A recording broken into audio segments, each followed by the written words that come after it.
Hello, and welcome back to another episode of Becoming Relentless. This is your favorite fitness podcast, and I am your host, Noa McCabe. I am the standing in co-host, Alexa Rukstela. Woo! And we're chatting about body image today. You can see that we're very professional. Yes. We are ready for this conversation. We wanted to feel good while doing this episode, feeling ourselves. Yes, I am really excited for this. I feel like body image is such a hot topic in the industry, and it gets thrown around a lot. Like, I always hear people say, if you struggle with body image, do some affirmations. And that's kind of like the only thing that I really see. I don't see the deep conversation into it. And maybe that's okay, because I'm not really sure social media is the best place to deep dive into that conversation, really. There's so much nuance to it. And also, like, as we've discussed, social media is not meant for you. Like, the content that people are creating is not specifically to help you as the consumer. It's to catch your attention. It's to sell you something. It's to educate and inform you in the most concise, generalized way possible, and does not have all of the nuance necessary to really help you as an individual. So if you can remember that when you're scrolling social media, that can be helpful. That was a little bit of a tangent, a little bit of wisdom for y'all today. But let's get into it. Let's talk about body image. Yeah, this is the thing that probably gets... No one's immune from body image issues, or I don't like issues, it's such a strong word, but just tension within their own body on how they are being viewed physically from the outside. And I don't think this is talked about enough in bodybuilding, because of course we're like the top 1% of physiques in the world, something like that. I've heard that statistic somewhere. So we shouldn't have issues with how we look, right? Like, no, we do. Very much so. And if you look at the general public, their bodies will change over years. Like, they might notice that they put on like a couple pounds this year, maybe a little bit more around the holidays, and then they have like a quarter life, midlife crisis, and they're like, oh, like, I don't look the same, my skin feels different, all of these things. For bodybuilders, we change 10, 20 pounds every year, every couple of years. We're always nitpicking our bodies to be perfect, to be better. We're literally judged on our skin quality. We're judged on the it factor, the beauty. This is a feeding ground if there are already pieces of yourself that's like, I'm only worth what I look like on the outside and the rest of me doesn't matter as much.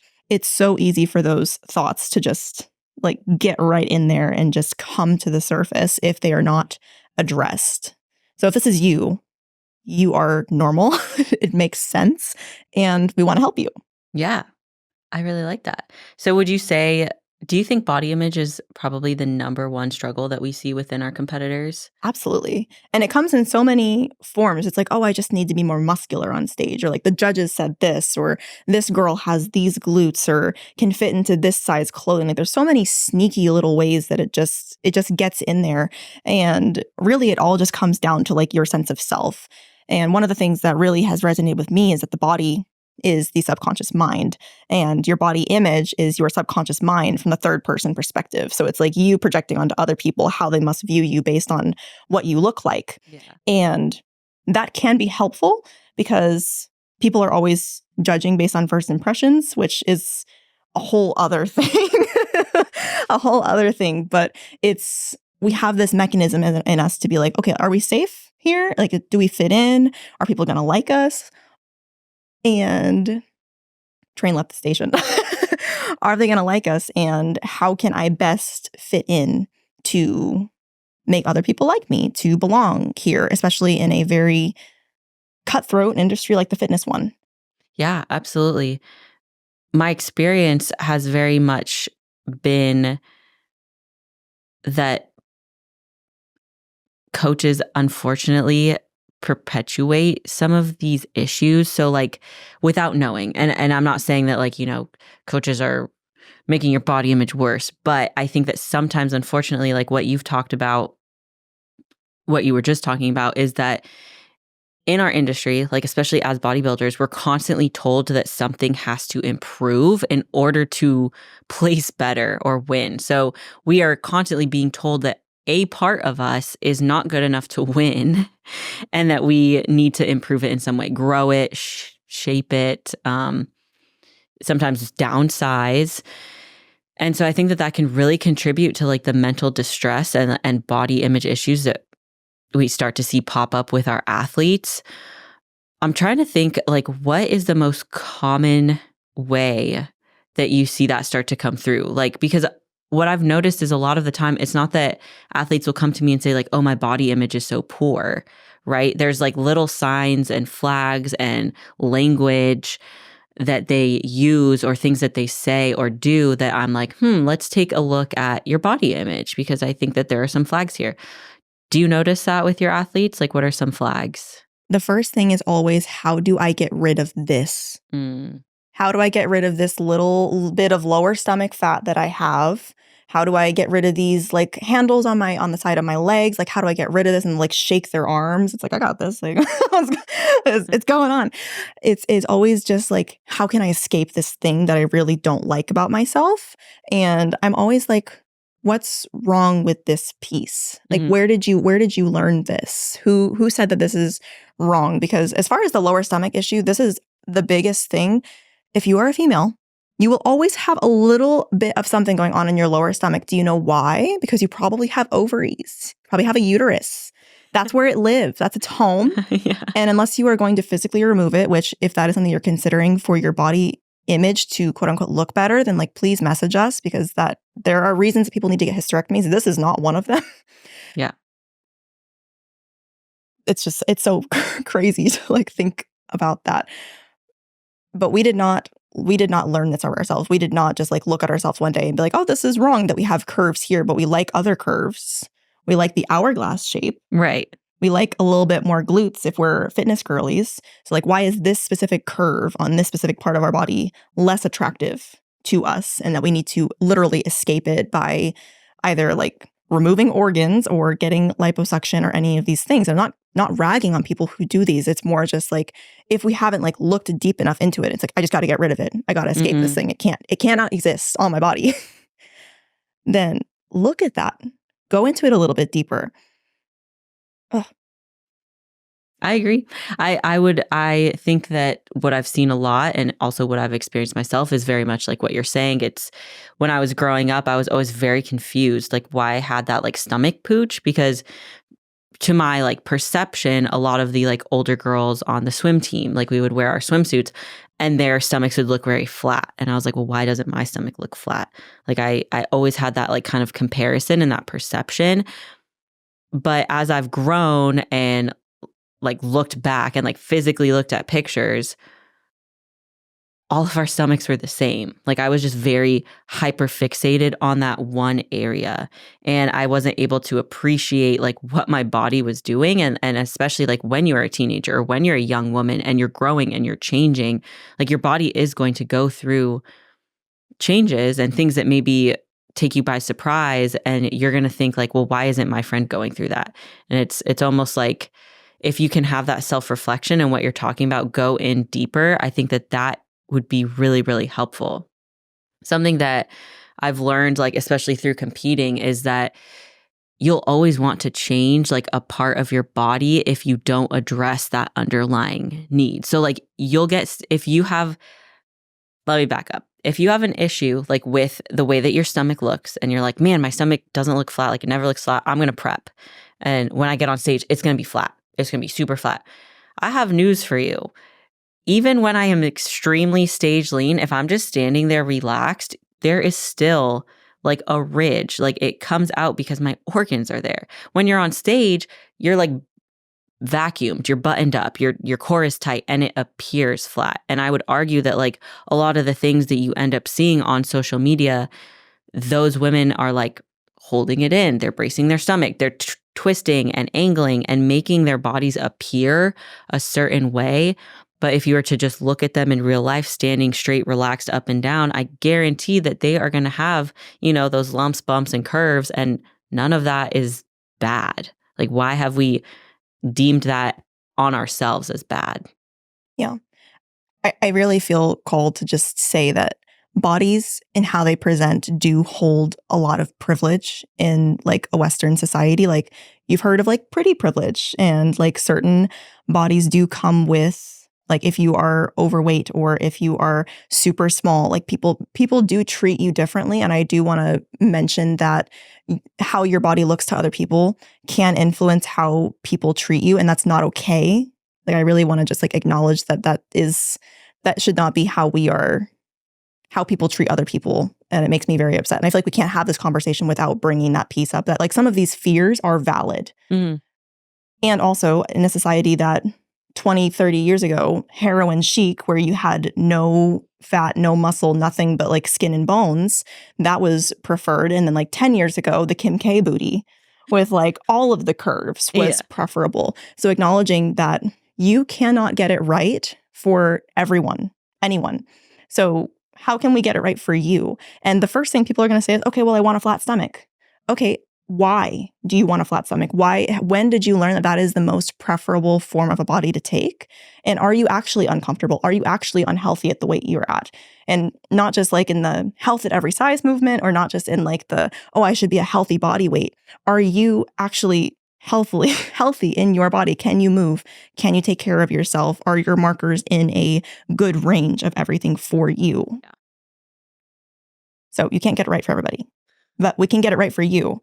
And if we can scrape off the top layer of the conditioning from what you have learned is how you need to be safe, to be successful, to be liked, and we can just go into like how your body wants to express itself and how you best feel represented by your body on the outside, then we can start to make some real progress. Do you find that process is daunting, like for a lot of athletes, or are they generally open to it? Daunting. I find a lot of people don't want to look into it, and I definitely understand, because it is more work. It is more work. And I'm already asking you to do work. I'm already asking you to go to the gym and do your cardio and do your steps and journal and do all of these Count things. your foods. Yeah. Like you already have a lot of responsibilities. And I would say that this is the most important, because I've learned this. If you build something on a unstable foundation, it's not going to last.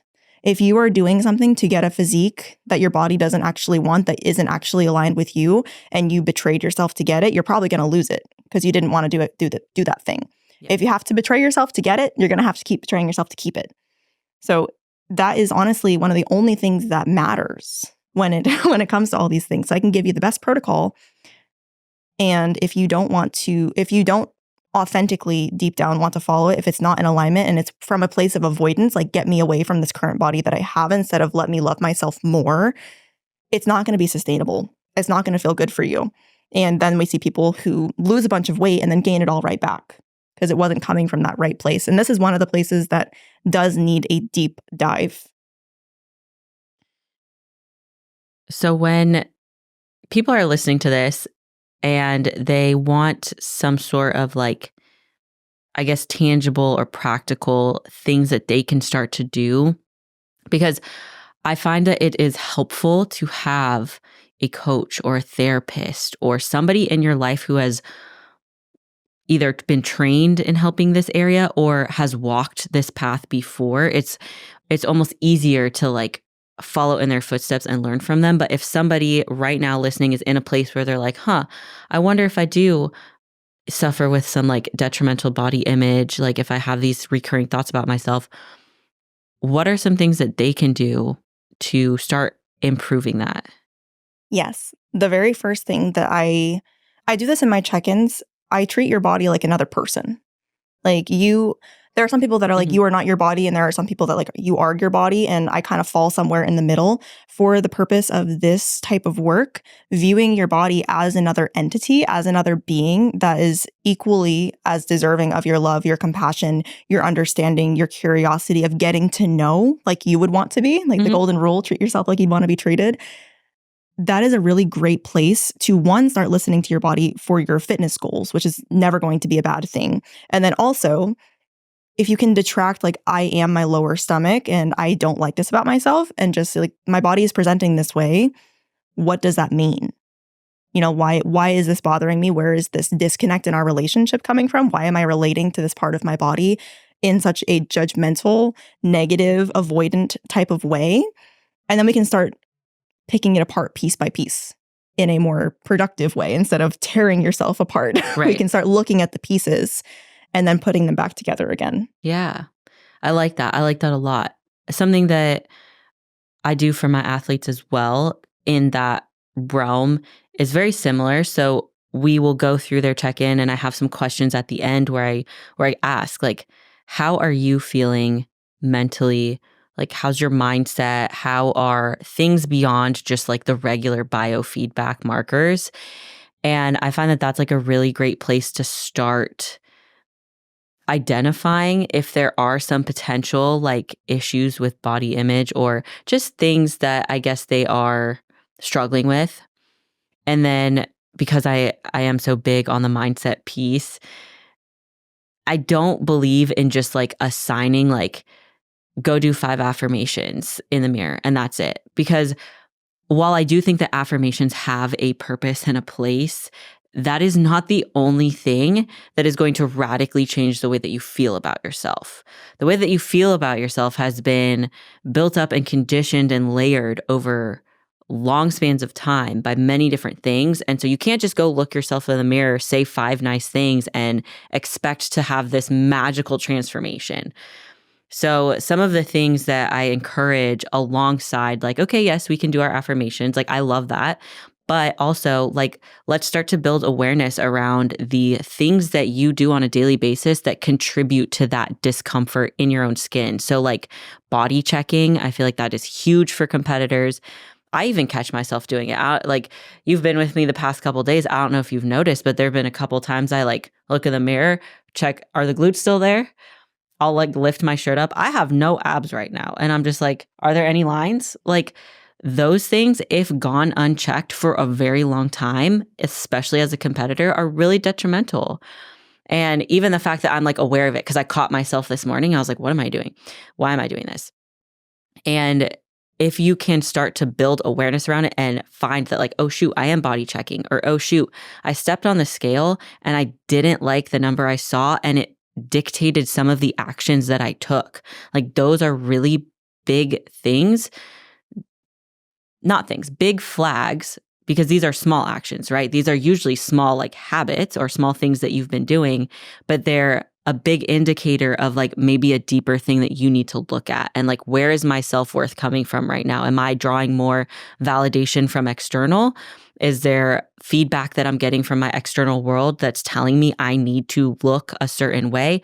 And encouraging my athletes to do those things, to like practice those things, like catch yourself. Are you body checking? Are you emotionally tied to the scale? Are there things that you do in your daily life that contribute to the way that you feel about yourself and think about yourself and speak about yourself? I love what you said at the beginning of that, where you were, what's going on in the rest of your life? Because I noticed that a lot of the body parts that we have trouble with, there is an underlying meaning. Like it's almost like a symbol, if you will. So like body fat, for example, is like the purpose of it is for protection. It is for safety purposes, because it literally is like your safety net. If like you don't have food, then like that is what's going to take care of you when you're in times of need. So if you have excess body fat or if you have less body fat, like in what ways do you feel like you need to protect yourself? In what ways do you not feel safe? In what ways are you a little bit more risky?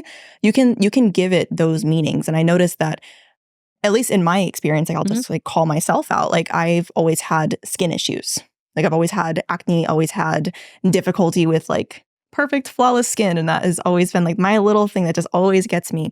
And it's like, what is the symbolism behind skin? It's our boundaries. The skin is literally our boundary from internal to external. It's like, where am I on my boundaries? And my boundaries are always a big journey that I'm going on of being able to speak my truth and like set them and uphold them. So it's like, I can give this that meaning.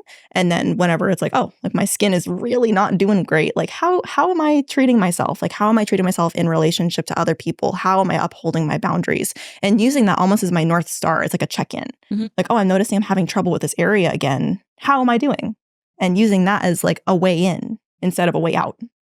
Interesting. I like that a lot. I think you made a post on that Or It was maybe you in- have a resource. Yeah, it was in the body blueprint. Okay. I didn't want to say like you have a post because I was like, wait a sec. But I do recall reading through that because part of what I've struggled with as like a competitor is like glutes.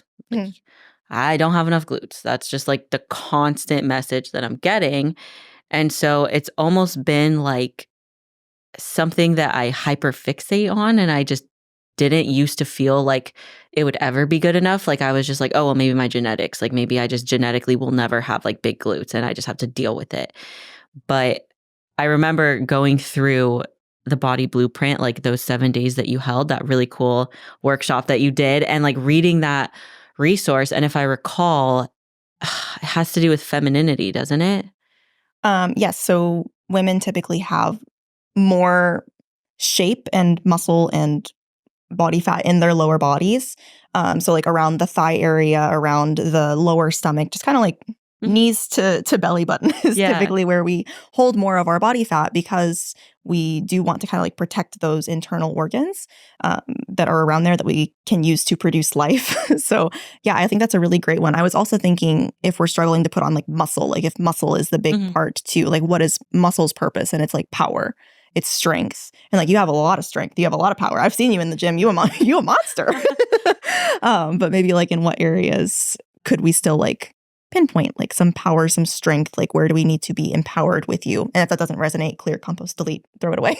No, that's interesting. I like that because it reframes, like instead of focusing in on the specific like body part and turning like that resentment or just negativity towards a body part, you can assess, okay, I have trouble putting muscle on there and it represents strength and power. Like where in my life do I feel empowered and where have I felt disempowered? And where can I go from there? Like what can I do to strengthen that? So I think it's almost like shifting the focus, like putting the spotlight on a different area while also addressing maybe that underlying like belief about yourself. Mhm.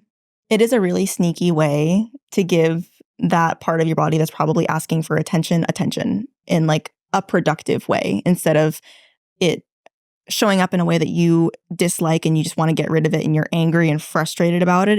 It lets you look at it and appreciate it and just give it its time in the sun, which is all it's really asking for, without it impacting your mental state. Like you can stay grounded and still look at your body image pieces that are uncomfortable for you and work with them instead of just trying to trash them and get rid of them. Yeah. So for bodybuilders, like I feel like a really big struggle that we tend to go through is like the constant fluctuation, right? Like we're either shrinking ourselves down for contest prep, we're seeing like, okay, what areas need improvement when you're on stage next to other people and like where can we improve? And then, you go into the growth phase and you're pushing maybe you're pushing a little bit into that like discomfort again because maybe you're not used to that growth. And what I see a lot of the time is that if you aren't solid with your body image and you're not solid with where you're at in your journey, you get to that uncomfortable stage and you want to cut again. Mhm. And I know that we touched on this again or previously, but I just want to reiterate like it's okay to go through these phases and have a little bit of that discomfort. But if you can pinpoint like where it is specifically in your body and on your body that's asking for more attention, like you said, it can make those processes a little bit easier. Yeah. The initial I don't like this about myself is a great place to start. It is a terrible place to stop. Do not stop with being like, I hate myself. This is awful. I need to get rid of this thing. That is just the first step. It's this thought has come up where I don't like how I'm presenting myself to the outside. Why is that? Where did that come from? Is it a certain piece of clothing that doesn't actually fit you anymore? Which is fine because clothing is meant to fit you, not you fit the clothing. Is it because someone said something about you? Okay, like that is their material that they need to work with. It says nothing about you. Is it the judges like, okay, we can continue to improve these pieces if this is the route that you want to go, if that feels in alignment with the goals that you actually authentically want to have? Because if you're stepping on stage theoretically you like the shape and physique and muscle. Like if you're doing it and you don't like muscle and you don't like being lean, then why? Like what was the purpose? So yeah, it's a great place to start asking yourself these deeper questions. I like to make everything have meaning. I think some people are like, life has no meaning. I'm like, life has so much meaning. There is meaning in every little small thing. And that's at least the route that I choose to take with it. And maybe it works for people, maybe it doesn't work for people, but I don't think ignoring it is really ever the best route. Right. It's always going to tap you and be like, hello, I'm still here. It'll come up in more creative ways. Like you might think that you ran away from it, that you avoided it, but it's going to sneak up on you. Mm-hmm. There are going to be instances where what you ignored comes right back up. Yeah. So in terms of body image and like the fitness industry, what do you think are some ways that we can start to shift how we talk about it, how we treat it, and really get competitors to more of like a stable place with their body image? Celebrating all seasons. I know some people that only post in competition prep instead of posting or I have done this and I was going to call myself out on it. And now is the time. Do it. I post so many, posting so many ab selfies, like front on selfies in competition prep. And then like when it's off season, it's all glutes. It's only glutes. It's like, I'm hiding what I got going on here. So it's literally celebrating all phases. And I know some people think that the Instagram versus reality things are kind of cringe, but I do really appreciate them. If it is like someone like showing off their cellulite or just having like a bigger stomach at the end of the day, like just like celebrating the bodies can be beautiful in all different shapes. Mm-hmm. And also taking your self-image out of only being fitness related. Like, can you have a photo shoot that's like just boudoir, like just beauty, just modeling, just with your partner, that isn't just focused on having the best lines or the biggest muscles or anything like that? Like, can you see yourself from a different perspective? Mm-hmm. So when you are in the fitness perspective, you can look at yourself like that. And then when you're out of it, you can look at yourself as who you are. Yeah. Because it's only a small little piece. Mm-hmm. There's so much more. Yeah. The time that you're lean and shredded for stage is so small in the grand scheme of things. And I love that you brought up the photo shoot aspect, because I've actually done that with my athletes and also with myself. Like it was a challenge for myself because I have a lot of wonderful friends who are also photographers, and I got an opportunity to do an off-season shoot, and I was like going to cancel day of. I was like, I don't want to do this. I don't look good. But I was like, what am I talking about?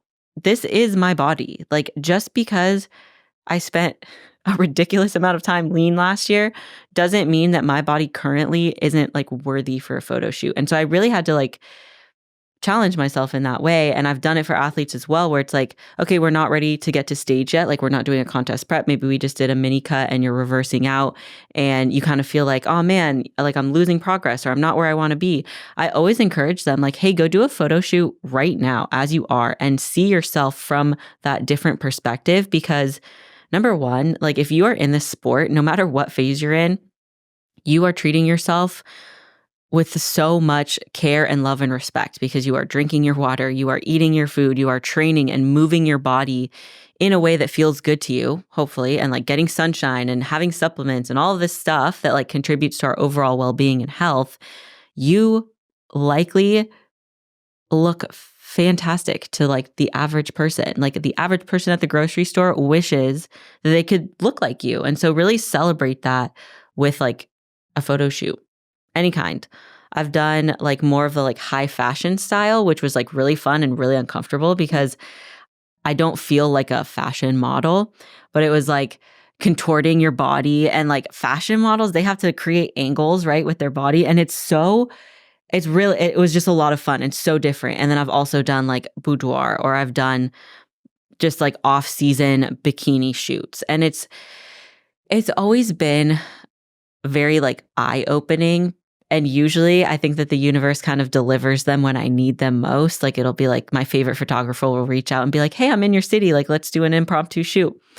And it's always at that time where like my body image maybe has been a little bit like lacking. And so I really just, long story short, I encourage everybody to go do a photo shoot. Like even if it's not with a photographer, even with a friend. Or a tripod. Just set up a tripod in your house. Make it look nice. No, go out in the wild. Influencers in the wild. Yes. No, just kidding. I If you also want to. want to say that was probably very ironic. Like if there's like any fashion model listening to this and we're like, you have to contort yourself into weird angles. And it's like, we do that for bodybuilding. Oh yeah, that's a great point. I just think our posing's so normal. And then I'm like, yeah, fashion models have to do all this like triangle stuff. I was like, no, we literally You're wring like, our spines out like wait. sponges. I love that. Yeah. So if I had 3 action steps, like 3 takeaways that someone could do if they notice that they have a really difficult time with their body image, the main overarching thing is to just connect with your body in a different way than you currently are. Just like try to build that relationship like your body with someone that you cared about. And 3 ways that you can do that. One thing I didn't talk about yet was doing a body scan meditation. So literally just sitting, like you can have your eyes closed, they can be open, whatever you want, but just going like, how does my big toe feel right now? How does my heel feel? How does my shin feel? My knees, my thighs? Like, how does everything feel? And just give it a moment. Just notice what goes on in your body. Just build more connection to the sensations that are actually present, because these thoughts that we're having, they're not really sensational in the body in that sense until afterwards. And then they probably feel sad that you're hating them. So a body scan meditation, if anyone wants one, I have a couple pre-saved on YouTube and also ones that I've recorded that I can send to you. Second one would be like we just talked about with a photo shoot. Look at your body from a different angle than the one where you're picking and squeezing and contorting and grabbing. Just like have a photo shoot. See yourself in a different light. Maybe have like your favorite person ever take pictures of you. Like I feel like that would be kind of fun. Be like, let's see them, see how they see you, like through a different set of eyes. Yeah. And the last one, give all of the parts of your body that you dislike or have beef with, give them meaning, give them a purpose, give them something to, give them an intention, something that you can come back to keep working on. Have that be like your North Star. So when it comes up, it's like, oh, how am I doing in this area? What does this mean? What is this trying to tell me? Instead of just accepting it as blatant truth. Do you have anything to add? Activities, actions? I think an action that people can take with body image would be, especially if you notice that you're getting like very affected by things that you're thinking about yourself. You just notice that like, man, like I just haven't felt very good about myself lately. I would take a moment and reflect upon your external environment as well. Like I really want to like reiterate the internal state being super important and being connected with that, and also looking at the external. And I say it all the time, but it's because I fully believe like what you're dedicating energy and attention to in your external world is going to affect the way that you think about yourself. So sometimes I will go through who I'm following and I will unfollow any accounts that make me feel bad about myself. And it's kind of hard to admit that because I think we all want to be like, oh, it's social media, it's fake. Like we're above it. Like we know that it's fake. But if you're spending time on social media scrolling and you don't feel good coming out of that or off of it, or, you know, you notice that like, oh man, I'm being really comparative right now, it's probably best to just unfollow those accounts. And if you don't feel comfortable doing so, like maybe there's like a friend from a past life that like you guys have grown a little bit apart, but you have that social media connection still. Maybe they're making you feel bad about yourself unintentionally. You can mute them. You can, you know, put their stuff so that you're not seeing it until you're in a better position, until you're able to like neutrally look at things. But I think that sometimes like people think unfollowing means there's beef. And it's like, no, sometimes I just had to unfollow for my own peace of mind. And it's not that I have any negativity towards them. It's more so protection for myself and like taking care of myself in that way. So just auditing like your external environment and who's around you and who you're allowing to take your attention can also be really helpful for cultivating like a stronger body image where you're not playing that comparison game. Yeah. Give yourself that space to process. Don't expect yourself to scrape off all the old conditioning in one day. Yeah. And also, if you're not comfortable unfollowing people, you can also use the favorites option in Instagram. You can like favorite the people that you do want to see often, and you can just like go onto that and it only shows you their stuff, which is really nice, I think, actually. I like that a lot. Actually, I don't think I've used that feature very much, so I'm going to go use it. I have all my clients in there so I don't miss their posts. Yeah. I feel like I probably have favorited people, but I just don't remember that feature's there. So I think that's a really great point. Like you can curate what you're seeing, like your feed. You can curate those things so that it's not just you're getting bamboozled by all these fitness models constantly in your face. Completely agree. Yeah. I think also, like, I know that we touch a lot on social media, but also just like media in general. So I watch a lot of YouTube. I listen to a lot of podcasts, but I've noticed the same things come up there too. So it's not just like when you're scrolling like TikTok or Instagram or Facebook or whatever. It's also like when you're watching TV, when you're watching YouTube videos, like when you're listening to podcasts, those things do kind of get ingrained in you, like subconsciously. And if you can curate those to be a little bit more of a positive experience and something that doesn't make you feel bad about yourself, I think that's important too. I recently stopped listening to a lot of podcasts that I previously was because I noticed that their ideals, their values, what they were preaching just did not feel good. And I don't know why I was subjecting myself to that. I thought that I had to like be a good bodybuilder. And it's like, no, there's so many different forms of media out there that have good information. So just find what you align with because it does affect how you think about yourself and how you treat yourself. So put yourself at first. I love that. Yeah. I have nothing else to add. I think this is honestly like a great episode. I think we got a lot covered. Yeah. Hopefully Me it was too. helpful for some people. Okay, now go do your affirmations. Yeah, 5 of them in the mirror. Confident. More passion, more energy, more footwork.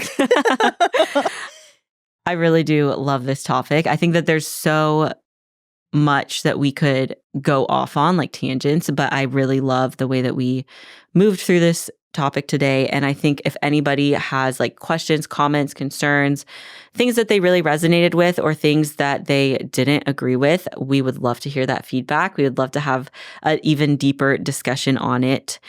As always, I would love if you guys could like, share, subscribe, and send this episode to a friend.